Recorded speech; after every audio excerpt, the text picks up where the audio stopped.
50 পাতার সংবিধান বানান, আমরা সংবিধান মুখস্থ করতে চাই। বিজেপি নাম দিয়েছে হাসিনা, স্বৈরাচারী হাসিনা।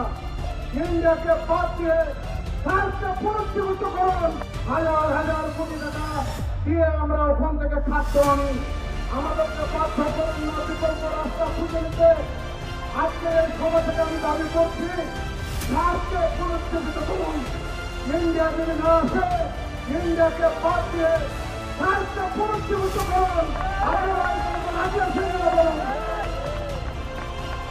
আমরা সীমান্তে এই যে বিজেপি নাম দিয়েছে হাসিনা, স্বৈরাচারী হাসিনা, আমরা বিজেপি নাম রাখতে চাই না। বিজয় নাম দিন, সীমান্তে জিরো টলারে, একটিও মাদক এবং একটিও গরু আছে ঢুকতে না পারে। জিরো টলারে হাজার হাজার কোটি টাকার মাদক বাংলাদেশে ঢুকছে। 50-60 হাজার কোটি টাকার মাদক আমাদের যুবদেরকে পণ্য করে দেওয়া হচ্ছে। আজকে আমাদের যুবকদের নষ্ট করে দেওয়া হচ্ছে।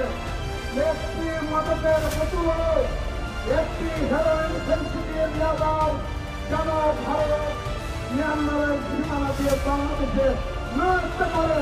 এই জন্য বিপ্লবকে শক্তিশালী করুন।